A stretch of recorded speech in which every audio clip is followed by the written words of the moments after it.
of 99 Ranch Supermarket snacks. I have to say, guys, initially it was a really rainy day outside. Really hurt my emotions, sad weather. And I was like seriously considering not trying to do this. But I gotta tell you, as soon as I smelled the ramen from the other room, something in me lit up and came alive. So the moral of the story is carpe diem. Don't wait until a rainy day, but also wait until a rainy day. Remember what you like and do it, because it makes you happy and giddy and everyone around you will benefit. First up, ramen. You're wondering why I'm doing ramen for a snacks video? It's because ramen is a snack for me. It's called hongyou majiang. Unlike lao ganma, which is old dry mom, this mom is refreshing. She has the signature, and that probably means she's famous. Hopefully this ramen tastes famously good. Let's try it. So here it is, drenched in sauce and garnished with a bit of cilantro. I was originally gonna do green onion, but we don't have any left. So just pretend like I'm talking about green onion. Because what in your life isn't made better when you top it off with green onion? Okay, so let's get started. It's the ramen that is from the Celebrity Mother. Oh, this is thick, T-H-I-C-C. Look at this. Okay, you can lift that whole thing up. It looks like Medusa hair.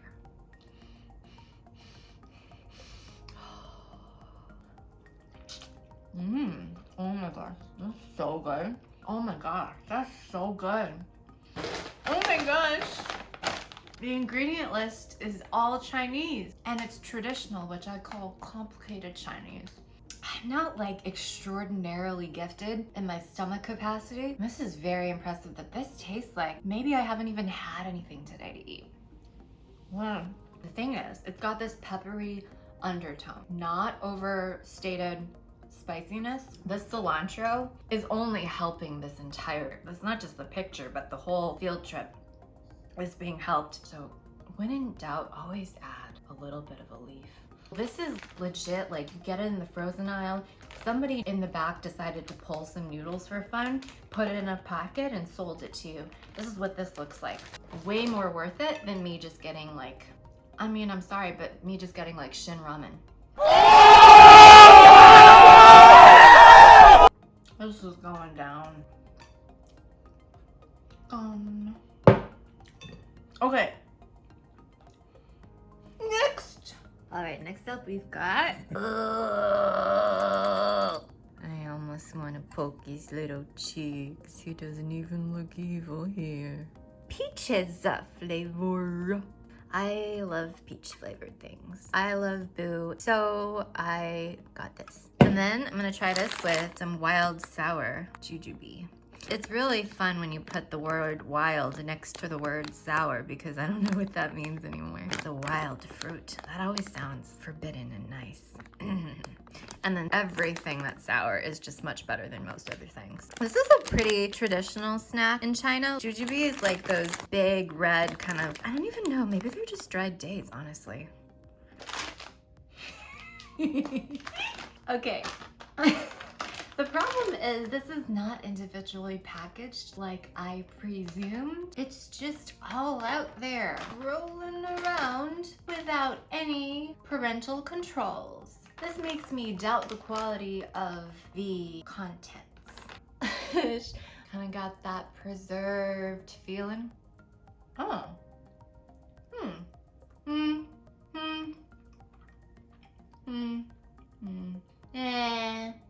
Disappointing.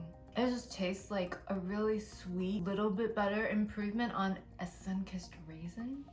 Those little boxes that you used to get that were really small, like conglomerated configurations of little raisins. Guys, the marketing is off. It's not wild, neither is it sour. Are these just dates? Maybe jujube is just the Asian word for date. The novelty factor. I chose Majin here to offset Juju's side effects, which is boring. Much better. It's just got a clean, fresh, sparkling kind of peach flavor, or rather peaches flavor. It doesn't even really have much sugar in it, so I don't feel bad drinking all of this. Majin does not disappoint. Sorry, Juju. Y'all, I'm feeling that ramen. Next up, don don don don don don. Am I coming? Happy birthday. I think this is the cutest thing. In Chinese, it says wan wan, but it translates into what with a squiggly hyphen. And this is Lucia being, which is nutritious black rice infused. And in case you speak French, avec du riz noir. Okay, I can't, so I'm gonna stop trying. Ooh, they're smaller than I expected. Good travel size. Oh, I'm so full. Looks like a little moon or a little village. I'm starting to get some food coma. Ooh, pretty colors. Ooh, uncannily similar to the image. Except it's like a shade darker, but like, look at the resemblance.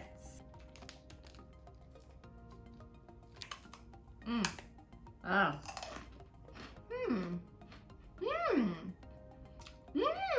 This kind of takes me on a journey. It may actually be more of like a moon experience. Right about now is when it changes. That's when I start really liking it. It becomes like sweeter and a little more delicate. And it's got some of those, it almost tastes complex the way that like a taro. Not too salty, not too sweet. Kind of got this like mysterious in-betweenness of those two flavor profiles. And I like the in-betweenness. Whatever kind of in-betweenness this is, I like it. If you were familiar with the standard want ice cracker, kind of got the same texture. I would say though, whatever nutritious infusion happened here, it definitely makes it better. Still goes together. This makes everything just better. Just get him and just eat whatever else you want. You know how some things just tickle you? It's just very tickly because they call this fish snacks. It's just so fun to say. Fish snacks? I don't know what the North Sea has to do with fish snacks, but I want to find out. They say they are delicious for snack, picnic, party, at any time, anywhere. That sounds like the coolest, most socially friendly snack ever. Can't wait to try it. You know the good thing about most Asian snacks? You see this? This is your best friend. This little crevice here, I like to call him Joey. Joey always helps you open it. Joey will help me. Joey has helped me. Ooh! Ooh! Oh no! That is some condensed a whiff of yeah, I'm gonna say it. Fish food. The fish food you give your fish. It doesn't look like fish food. In fact, it looks sort of ambiguously like hay. We're gonna take out maybe 2 straws of singular fish snacks.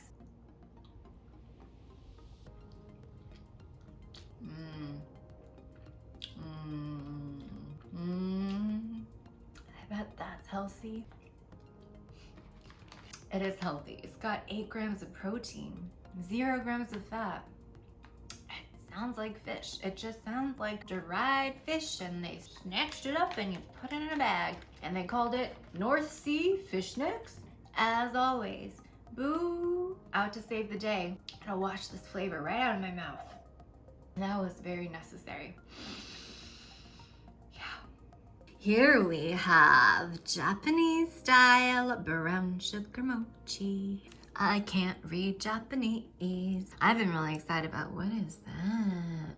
Not like a wooden fork, 2 prongs? Look at the layers, the thick layers. Makes me think of bubble tea, and quite honestly, this kind of just looks like a big fat tapioca draped with powder that is flavored like brown sugar. Just as attractive on the back. I don't need to know how many carbs of sugar I'm eating. So yeah, let's try it. Okay, what is happening? Oh, it's just the back.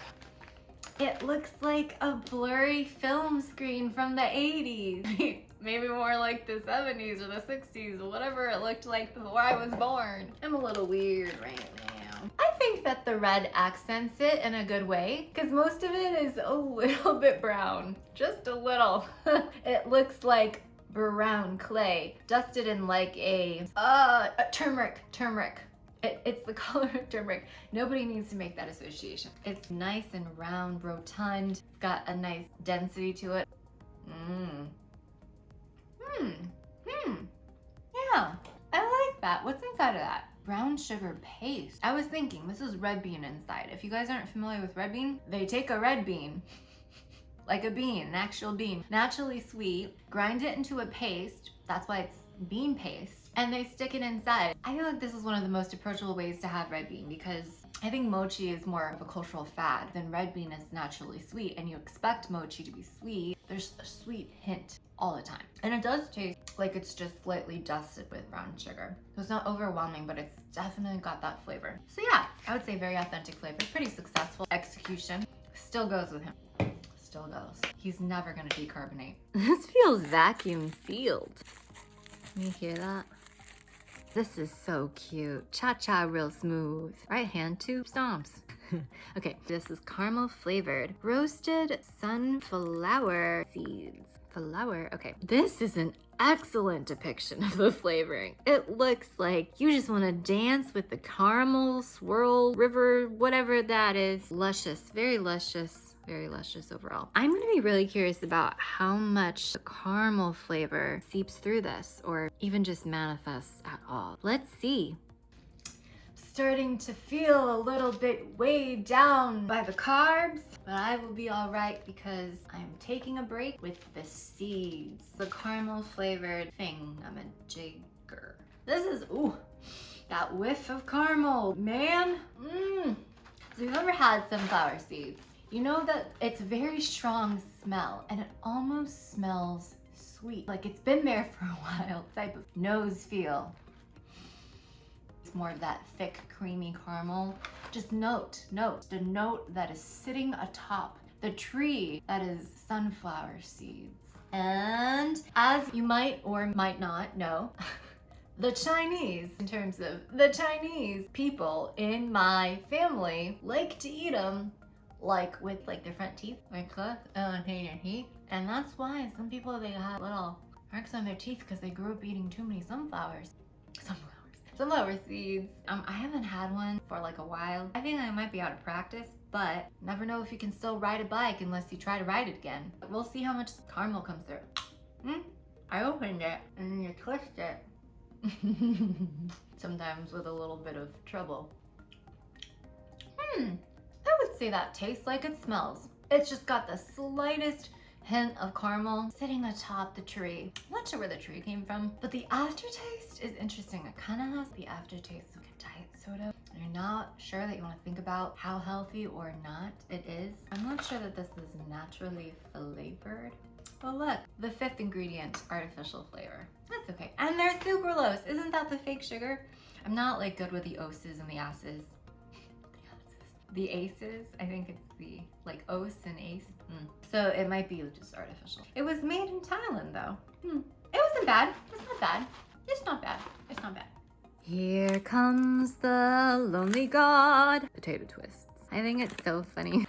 The brand is Lonely God. I mean, make no mistake, Mr. Want Want is still the manufacturer, but they have sent an angel representative, a Chinese baby angel representative. And this particular snack is like a potato twist, but it's tomato flavored, which honestly, I'm such a big fan of, so I couldn't resist. And there's nothing like this that I've had for a long, long time. Look at this wonderful city or castle. I'm sure the people in there are very happy because Mr. Lonely God has brought them some tomato flavored potato twists. Various bags give me various difficulties. Oh. Alas. Ooh, that is some strong sour tomato. You know what I mean? The part of a tomato that is fruit, which is all of it because it's all a fruit, but a little bit more of a tangy experience. You know how nowadays everybody really is just scamming you with these bags? I like to see them as half full and not half empty. But these twists, they kind of remind me of those honey barbecued the flavored twists. Oh, the Fritos, the Frito brand ones.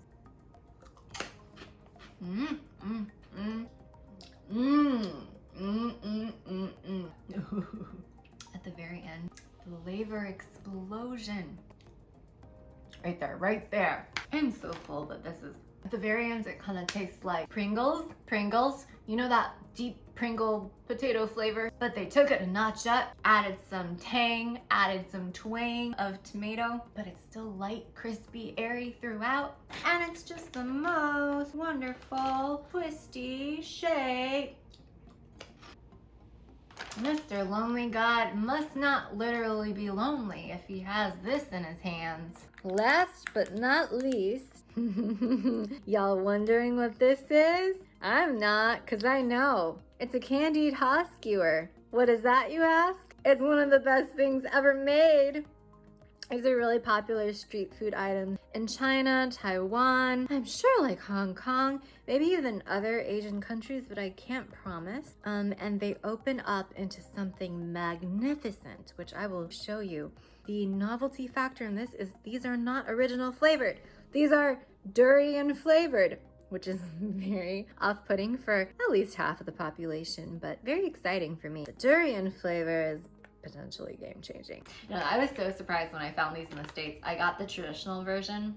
Big fan, big fan. Almost borderline miraculous how they retain the flavor and texture. In my mind, I was like, they shipped it all this far and they did not fail. Let me show you what this thing looks like because it's pretty crazy.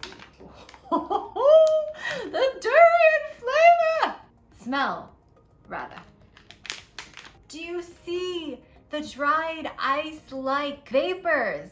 Okay, you must be wondering what this paper-like substance is. And you see this kind of syrupy, it's candied, guys. This is rice paper, totally edible. Like, have you ever had those White Rabbit snacks? They're surrounded by the same thing, y'all. Okay, I'm not a huge fan of durian, by the way. It's the novelty factor. It's all about the novelty.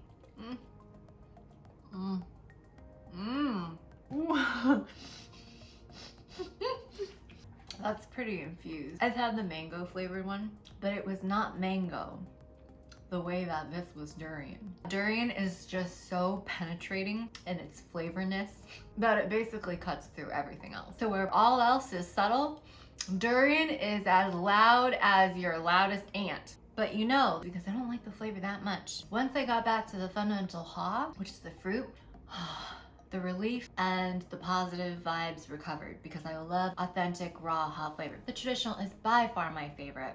Sweet, tangy, it's like a cross between a strawberry and maybe a lychee. That is the flavor I love. So I totally got this for the novelty factor. And that was very novel. And that, folks, has been a wrap to part 2 of the Chinese supermarket snacks / real food that I eat as snacks tasting party parade hosted by myself. Tried a bunch of food today. Let me think back to all that I've tried. Number 1, definitely the ramen. If you don't consider ramen a snack, first I would ask you why? But then secondly, I would tell you to try this ramen. It doesn't have to be a snack, it can just be food. It definitely filled up my stomach like it was a whole meal. Second, I don't know, man, this was good. The tomato crisps, I love and I'm obsessed with sour flavor. Unlike the jujube that was a lie and wasn't sour, the tomato crisp thing from Lonely God, it hit that spot for me and it was sour, but it was tangy and it was crispy and it was light and it was crunchy and it was airy. So that's probably number 2. And maybe like 2.5 or 3 is this mean man, this mean machine. Loved him, still carbonated. My least favorite is probably the jujube. Stay away from the lying jujube. All right, so you heard it from me. I'll see you next time. Thanks and bye.